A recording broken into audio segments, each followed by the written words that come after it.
Welcome to Georgia Living Podcast. I am Céline Evans. And I'm Chris. Evans. You are Chris. Good job. Hi. So,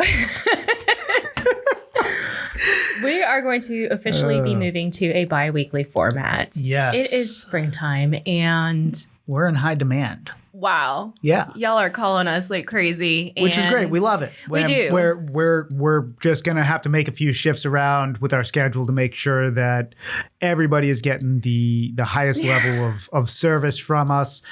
So yes, we are going to be moving to a bi-weekly format. Yeah, this morning, we came in to record this show and 3 hours later, we're still just getting ready. So it's go time. Yeah. Calls. Buyer consults, scheduling seller consults.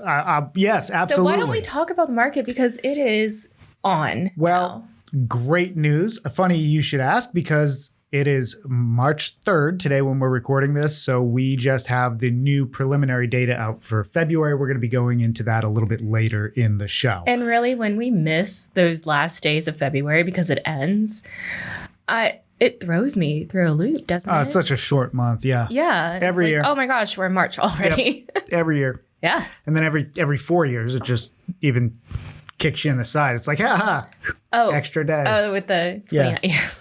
Leap year. Yes, leap year. So Dallas. We have a property that's coming to market, or you just went on market? We just went to market, yeah. So as we mentioned, we've been in high demand. So we have one property that's under contract pending closing. We have one that's just went to market. We're already starting to receive some significant attention on that. It probably won't last long. And we're working to schedule another 3 homes coming to market right now. So that coupled with a few rentals that we've had some turnover in, and I'm really placing some new tenants and taking the properties back. It's been a very productive start to 2026. So we have a new listing in Dallas. It is 208 Oliver Overlook. We'd highly encourage you to go and take a look at this. We'll have a link to go and see our listing on in the show notes. Mm-hmm. But this is a gorgeous house. Like the cool thing about this, it's like it's a craftsman-style, mm-hmm. and it's got this picturesque background. When you're pulling up over the hill, it's Dallas, Georgia, so it's very hilly. But when you're pulling up over the hill, like you're at the high point and you see so much blue sky behind it. That was like the very first thing I saw when I drove up to this house. It's got brand new carpet all upstairs, brand new carpet in the basement, fully finished basement. New roof, all service systems, new appliances, new paint. So it has been completely refreshed, and we have it on the market for $450,000. It's a 5-bedroom, 3.5 bath, lots of living space. It's on a half-acre lot. It's a corner lot, so picturesque, and it's in a very kind of rural setting. It's Dallas, Georgia. What I liked about this listing was that it was different. Yeah. They really spent a lot of time with the details on this one. They has prepared. Character. Yeah. No, but we sell a lot of houses and we buy a lot of houses too. And this one, it seemed like they were working on it for maybe a year before it came to market, which is unusual, don't you think? We started our consult with this back in September, mm-hmm. Is when we scheduled our first consult. So we scheduled with them in September. I think we were out around October or early November, mm-hmm. kind of planning everything out. And then, here we are. Last weekend of February, we're live on the MLS, and first week of March, and we're starting to get some offers. So it's a fantastic property. What I really like about it is the color scheme, right? They tied in different parts of the house together. Mm-hmm. So they did this whole custom laundry room with custom cabinetry, a very trendy Sherwin-Williams color palette, like real color palette, not just one color throughout the whole house. Sure.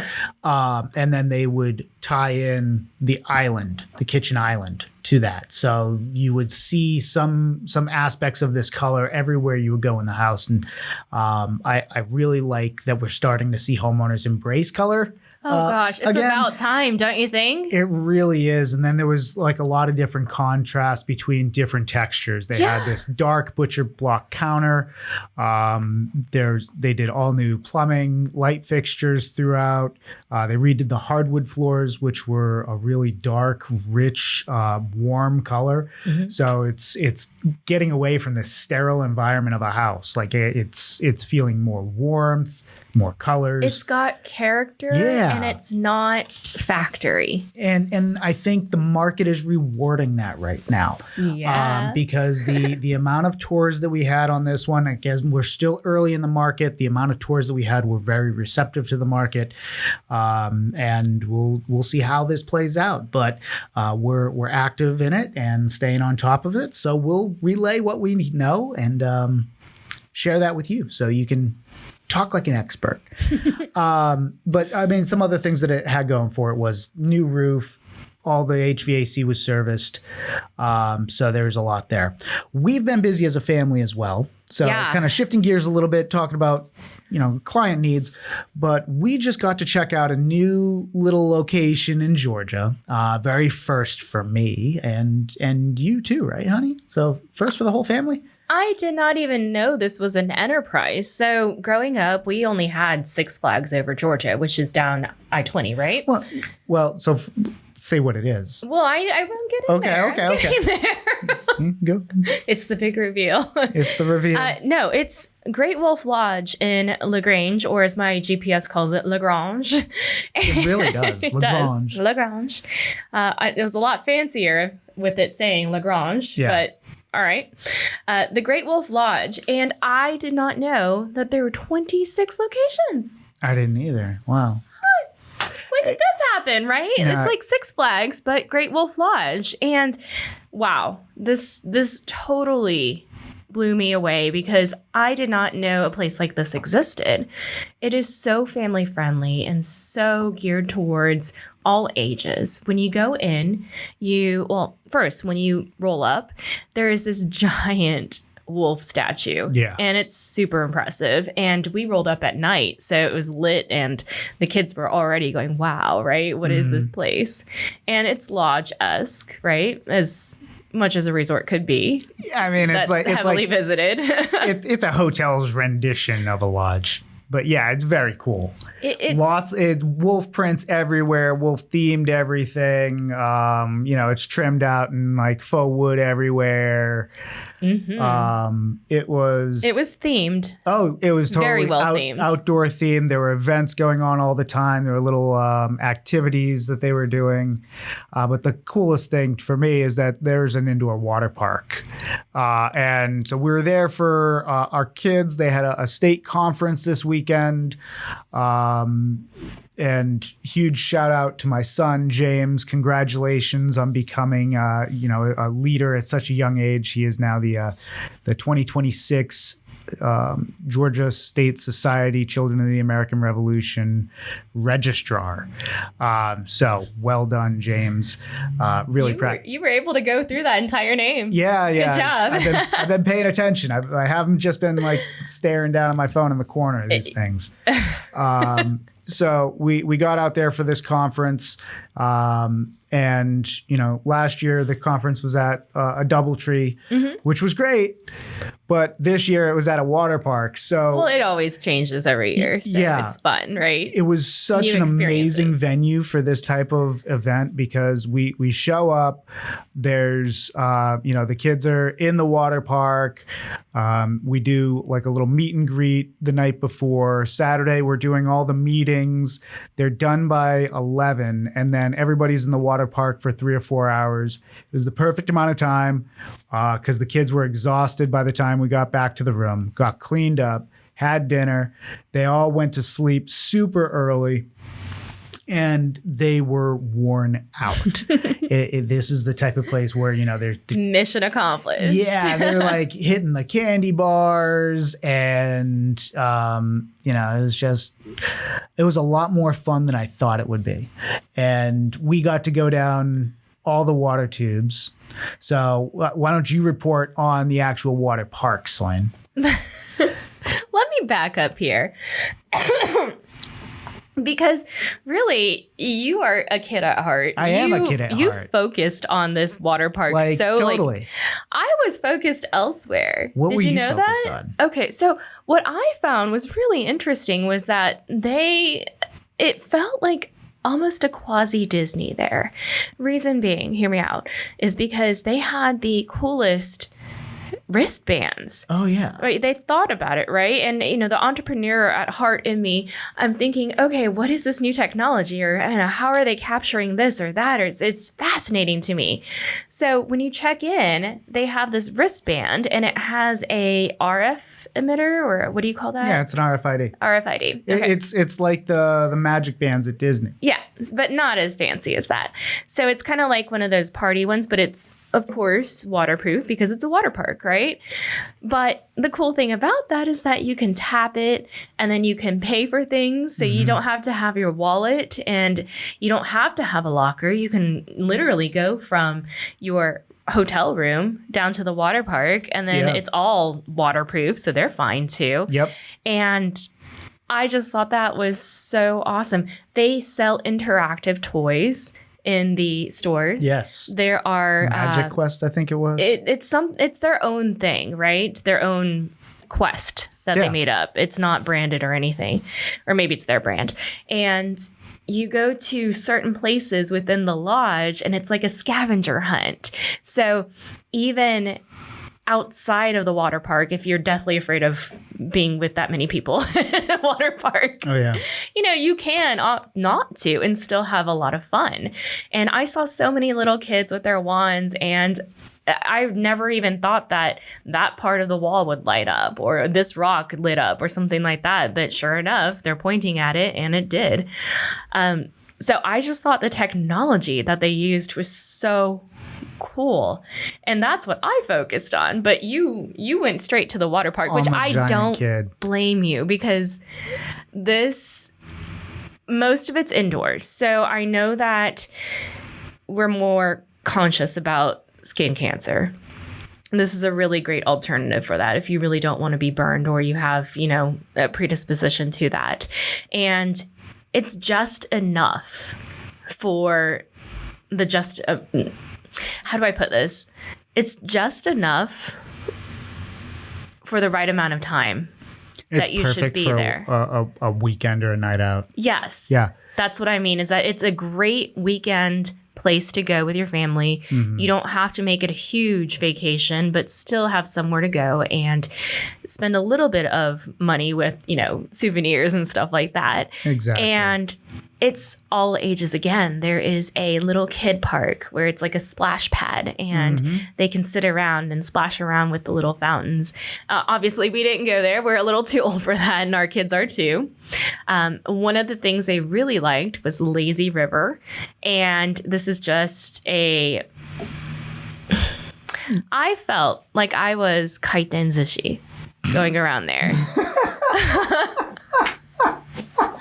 You know what that is, right? It is that for you non-Japanese folks. That is the revolving sushi. It's a sushi that comes out on a conveyor belt and it just goes around and around until somebody picks it up. Yes. So I felt like a piece of sushi going around and around and around.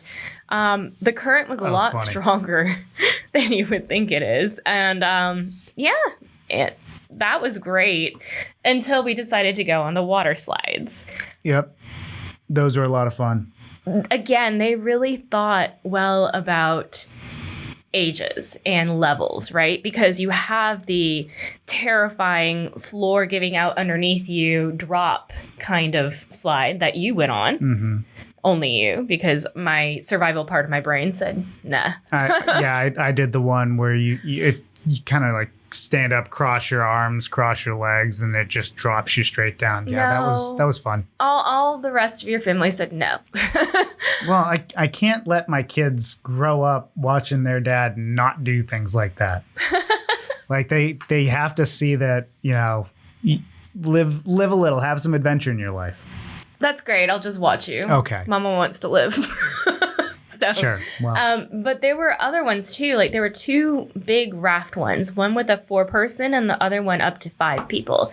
And it depends on your weight too. I mean, Very interestingly, they had scales. Did you notice that? No. You didn't? No. Were those all scales? Oh my gosh, you did not notice. No, I didn't. No, right before you get on these, because there's momentum when you go down these slides, right? Oh, yeah. So if you're too heavy and if you have too much mass You'll and go momentum, too far, too fast. because of force equals mass times acceleration, then you go too fast and then you're literally flipping around inside. Whee! Injury happens. So to prevent that, they have a weight limit, right? So that step, the entire step, that flat part was the scale. That makes sense. And it had a conveyor belt green light that if it went over that, it would go woo, like, bad, too much weight, and they won't Nice. Yeah. I notice way different things than you do. Yeah, there's at least 2 or 3 people there that you questioned? They probably would have set it off by themselves. Mean. No, the people watching was spectacular.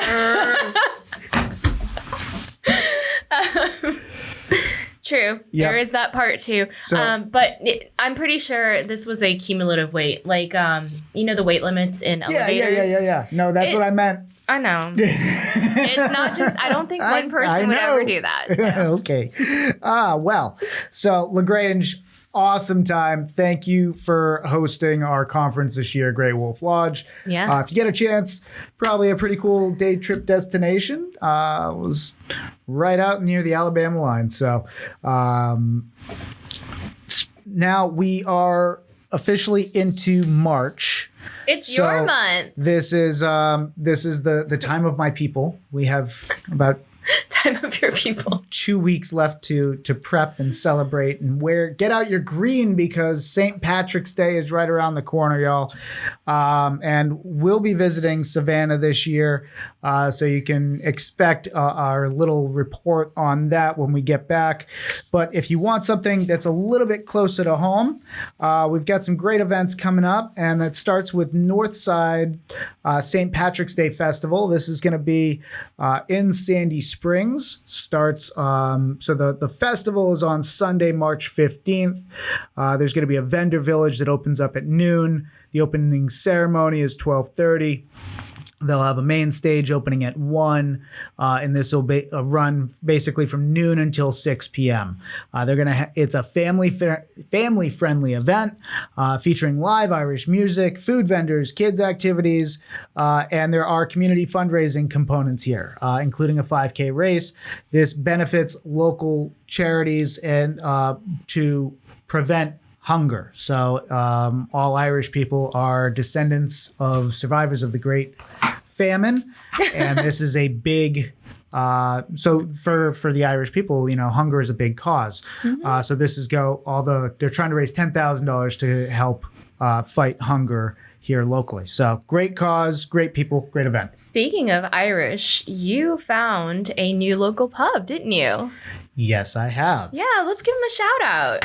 So Father Thomas O'Reilly's public house in Sandy Springs was awesome. Went there and had a few pints with some gentlemen the other week, and plan to frequent it at every opportunity I can. And you said that they have live Irish music as well, every right? Tuesday. Yeah. That's amazing. Yeah. Great pint, great bar, lots of real community feel. It really feels like what you'd expect in an Irish pub. Like when we were in Ireland, right? That's difficult to find here. Like the little music area was like an alcove in the pub. It's usually a corner. And they had 11 people with their instruments in this one little alcove, and they were all playing. Somebody brought a harp.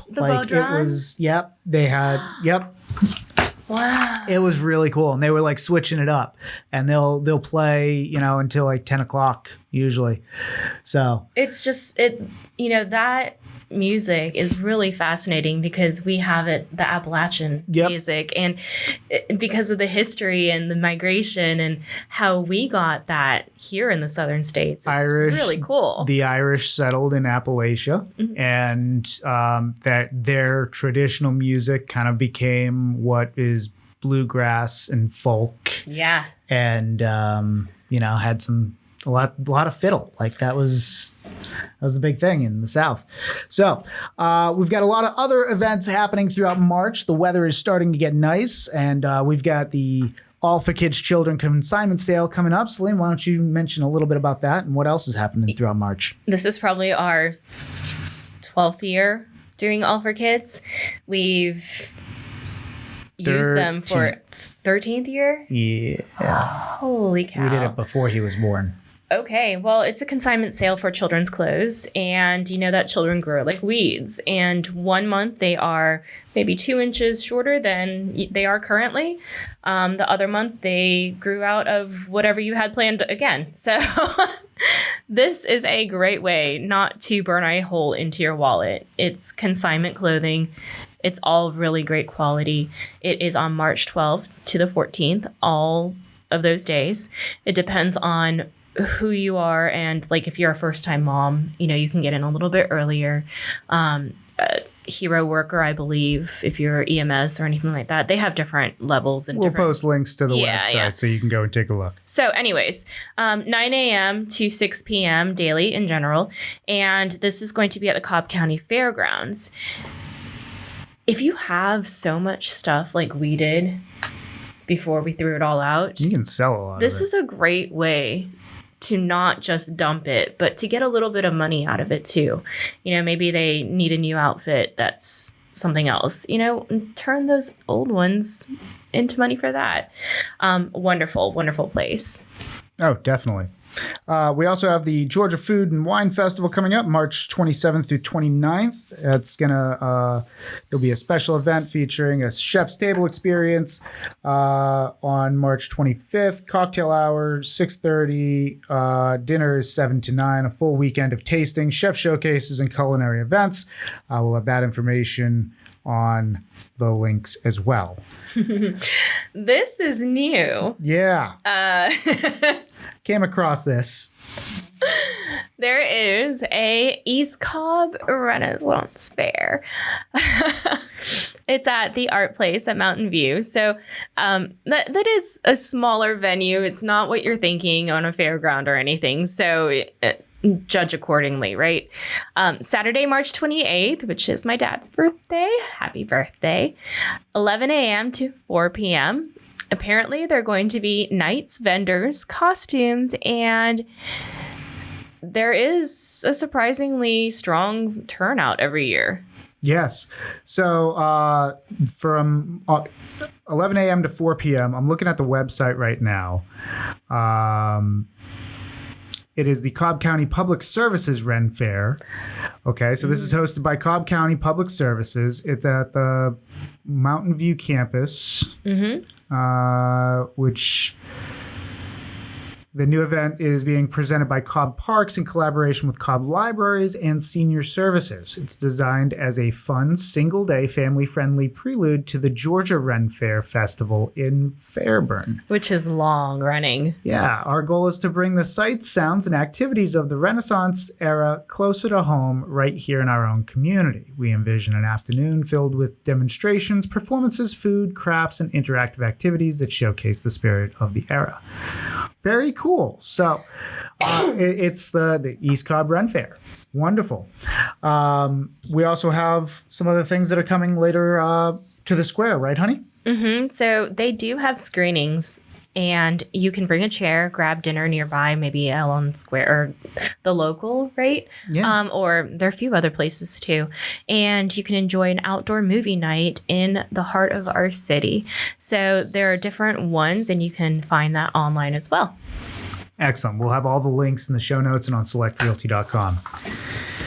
So we've got lots of stuff to talk about with real estate because, like we said, we're getting really busy. Yes. And we have a little bit more data out now, and I think things are changing. The market is definitely starting to take a shift. With the most recent numbers out, I went to the FMLS data for the last 13 years because I wanted to see how this looks overall as the whole health of the market. And our median sales price is up year over year. For February 2026, the median sales price for all of FMLS is $400,000. Now, where were we in 2013? 13 years ago, as far back as our data goes, our median sales price was $142,000. So we're looking at 182% total appreciation over a 13-year period. You've done well if you invested. Yes. During this time, we witnessed really 5 different periods. We had the post-recession recovery. This was 2013 to 2016. I would argue it probably started right around 2012. The data no longer goes back that far, but there was the valley was in 2012. We had stable expansion, which was our 2017 to 2019 window.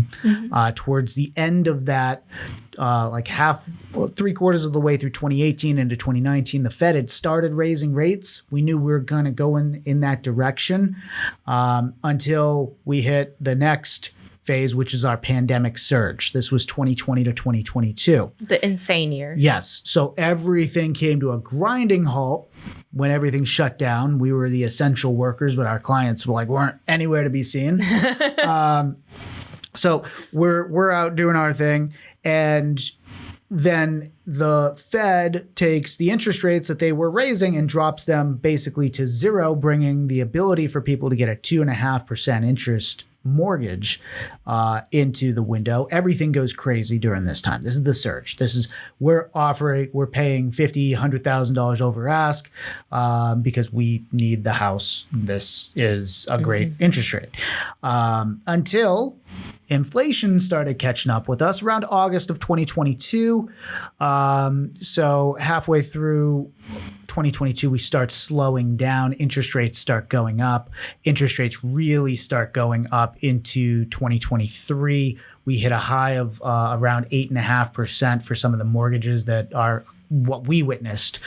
And then we started seeing that come back down. So the 2023 is our fourth period, which is the rate shock correction. Things flatlined, really. The percentage of growth for 2023, 2024, and 2025 was relatively zero, -1 to 1. Depending upon the area that you were looking at, there were some areas where they experienced pockets of better than market growth. But overall, that's what we're looking at. Now we're in this 5th period of inventory rebuild and normalization. So this kind of started in 2024 as interest rates went high. We started seeing people moving less. The people that were moving because they had to move. And life demanded that of them. Then as rates started coming down, we started seeing a little bit of loosening up in the market, some refinances, and more people moving because they're opting to rather than just because life is forcing them. So this is that stabilization right there where we're not going crazy anymore.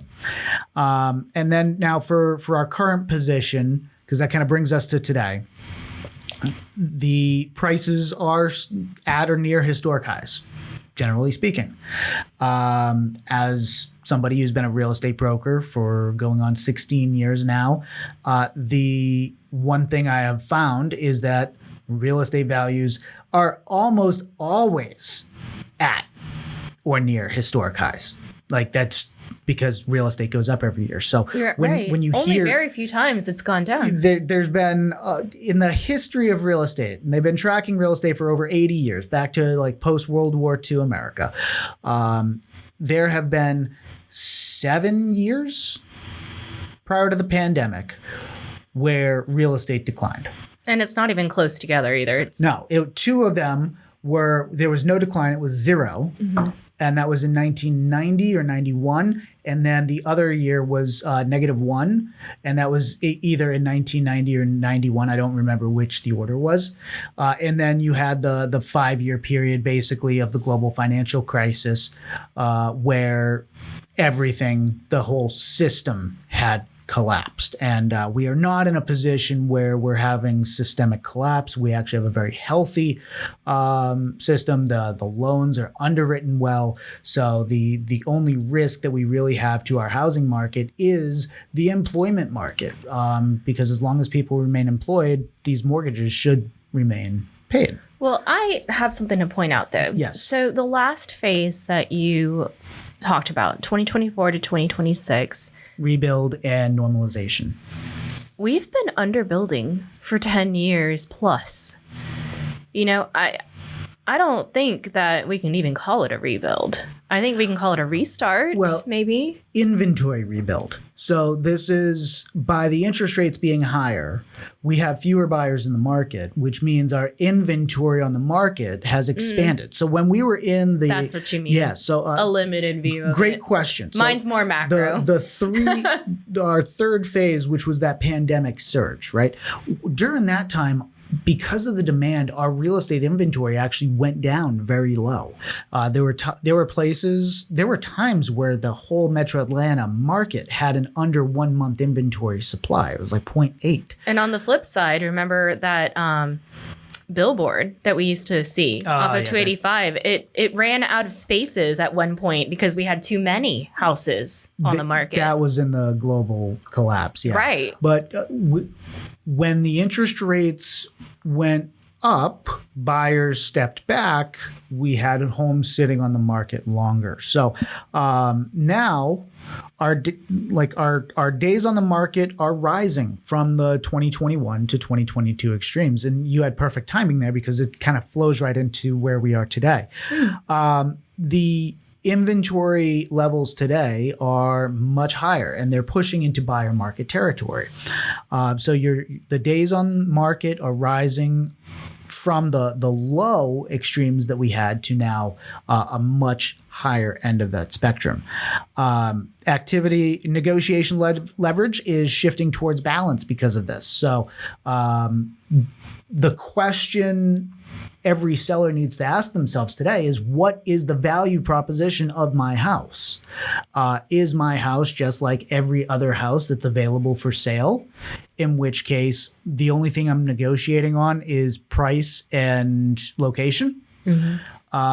Or do I have a house that has something unique? Is there character to it? Right. Does it have an in-law suite in it? Does it have an in-law suite? Does it have, a professionally thought out color scheme that is modern and I can move into and not have to worry about, things? Does it have updated systems?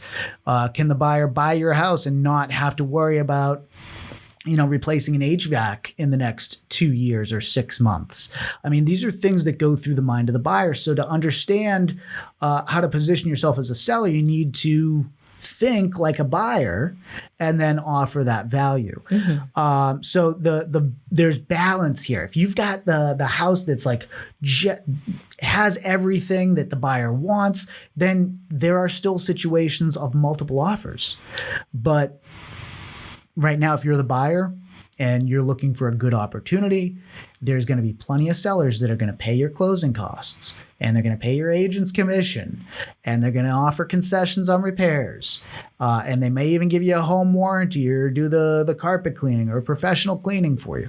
So concessions are back in the conversation where they didn't exist for like a 5 or 6 year period, because there really weren't a lot of concessions in 18, 19, 20 either.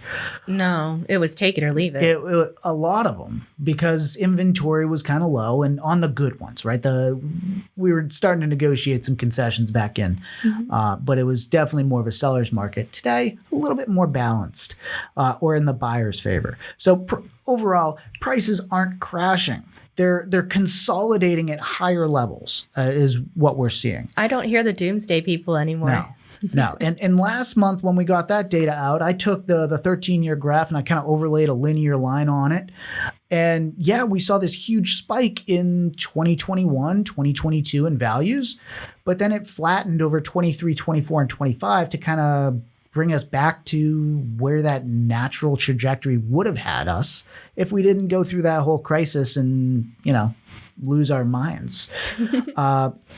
So inventory and supply today, basically 21 to 22 is an extreme seller's market. 23, the reset begins. 24 to 26, balance to buyer's market. So we are recalibrating here. It's no longer extreme seller territory. Depending upon where you're looking, sometimes it is buyer territory and sometimes it's, a balance of both. So everything is hyper local in real estate. Your neighbor matters more than the city 2 counties over. So we had some pullback starting during the 22 to 23 rate hikes. This stabilized 25 to 26. Buyers today are more selective. They are rate sensitive. And they are still active. So the days on the market, much longer today than the pandemic frenzy, but still healthy compared to pre-2020 norms. The pandemic years were offering, for pricing, we're offering near or above 100% of list price. From 23 to 24, we saw compression. 26, negotiations are here. Concessions are strategic again. If you want a percentage, I'm seeing maybe about 98%. Depends on where it is. The most recent data out of FMLS this morning was like 95.5% of the original list price was the sales price. I'm doing well then. Yes. Yay. Yes, you are. So you are beating the market. Yeah. Which is why, thanks for putting that in here, to your strategic outlook. If you are a seller this year, here's what you need to worry about. Proper pricing is critical. If you have, if your competition or your opportunity cost is same or similar and they are better priced, you are not going to sell. So you have to look at the active homes as your competition. You also have to price for what has sold, not what is active. If you have 7 homes in your neighborhood, 4 of them are active and 3 of them have closed, every single one of them that is active is at 500,000 or higher and hasn't had a price drop in 35 days or more, and every single one that closed is at 470 or lower, you need to listen to the data. Hands down. If you talk to your real estate agent and your real estate agent tells you that you're overpriced, there is a good chance that you are overpriced. Well, just don't ride the curve, right? Don't do that. Well, the good news is now we're in an appreciating market. So our prices are going to go up in March. They're going to go up in April. They're going to go up in May. They're either going to go up or stay flat in June, maybe a slight decrease. But May to June is the statistical high of the selling year. Mm-hmm. So if you're significantly overpriced now and you're significantly overpriced by May, you're probably not going to sell anywhere near what you would over the rest of the year. Don't miss out on that time. So you don't want to chase the bottom, but we're in an appreciating market. So if you decrease too much, you're going to have multiple offers and you'll have some feedback from the market. Mm-hmm. So for buyers, less competition than in 21 to 22. Obviously, it costs a lot more to buy a house today. Average age of your first-time home buyer is now over 40, so that's fantastic. That's insane. That's great for future generations' financial well-being right there. I think that is wonderful. We're not lemmings going towards a cliff. We're all in great, happy, healthy. Everything is fine. But negotiation room exists. So that's what this is all about. If you're a buyer today, it's about not, if you're a veteran, right, you can go in with a VA loan, 100% down. If you qualify, right, you got to have good finances. But then you get in there with 100% down, and if we can negotiate closing cost, then you're 0% down. You get a refund of your earnest money at closing. Well, let's talk about the other group of people who buy and sell, which is investors. Remember, they were everywhere in 21, 22. They're calling me 5 times a day. I get so many fewer calls nowadays. Yeah, they're not around anymore. But there's still good news. Yes. There really is. Appreciation is slowing, but it's steady. Mm-hmm. And cash flow, you really have to treat that with discipline because these margins are tight, right? Mm-hmm.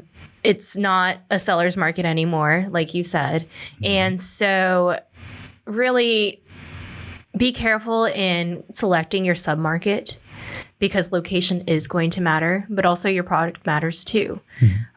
It's not the basic flip anymore. You have to have a little bit of character, I think, and listen to the market as well, because yes, there are price decreases, but market's picking up. So it sure is. And never know. It's kind of, it's a double-edged sword for me whenever the market kind of shifts like this, because we have investors that we love and we love working with. And we've watched several of them go through some pretty hard times over the last few years. But if you ask anybody who has had any real estate conversation with me about investing in real estate over the last 15 years, they'll tell you that I'd never have considered investing in real estate. It's running a property rehabilitation business. There's a difference between investing and flipping homes. And it's the length of time, really, that makes the difference. Diversification is what protects you against up and down markets. Like if you're diversified, yeah, you might not perform as well as the market does every year, but when the market tanks, the goal is that you're not losing money. So that's the whole part of diversification in a portfolio. And that's why we're heavy proponents of long-term buy and holds and investing in real estate assets, because it has the most proven performance of any other asset class in history. So for the lay people who aren't in real estate like us day to day, or people who aren't dealing with it as their profession, what are the risk factors that they should watch out for? So mortgage rate volatility. Pay attention to the rates, right? If you own a home, know what your mortgage rate is. Pay attention to the rates that you hear on the news, because as Rob said in a recent episode, he's looking at maybe recommended a refi about every 0.5 percentage point drop. But you need to look at the fees that are involved in that as well. So pay attention for rates to drop if you own your home. That can save you some cash every month. And with all the unknowns in the world, everybody needs to be doing that today, making sure that you're not paying too much in any area of your life. And then employment strength in Metro Atlanta is very high right now. So that's a great thing that we have, but it's always good to pay attention to that, because when you start seeing employment shifts, that's when you start seeing it's an early indicator of future data points that will come out later. The inventory growth pace. Inventory is higher right now because of the number of buyers. It's controlled by the rates. So there's kind of an artificial hand at play here, which is not allowing the market to be as free as it would want. There are plenty of people that want to buy but can't. But with the kind of shock and rebound that we went through, you can expect that rate decrease to come at a much slower pace. And as that comes at a slower pace, the amount that real estate appreciates at every year is going to be slower. The historic rate, if you look at the government data last time I looked, was over 6%. In my analysis, I usually run at about a 5.4%, factoring for an annual appreciation for a piece of real property, which is about 2% a year in actual growth after inflation.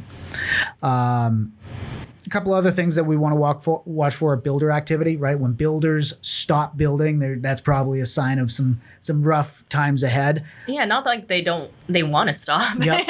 And then, they want to keep doing it. Migration trends. If you look at the population shift throughout the U.S., it's fascinating because people are leaving a lot of like the northern states and coming here and kind of going out west. They do not like the snow. They don't. I don't blame them. But you know what? I bet you if the South ever really gets money, like real money, like old, like New York money, where it's like summer in the Hamptons. Well, honey, that's not going to happen because after the Civil War, the South was basically a manufacturing plant for the North. Yeah, well, if that were to ever happen, I think it would be funny if Southerners started to summer up north. I don't think there's not a big trend here. Like they go out to South Carolina or they go down to the beach, but they don't. It's cold. They don't go to snow. It's cold. I don't know.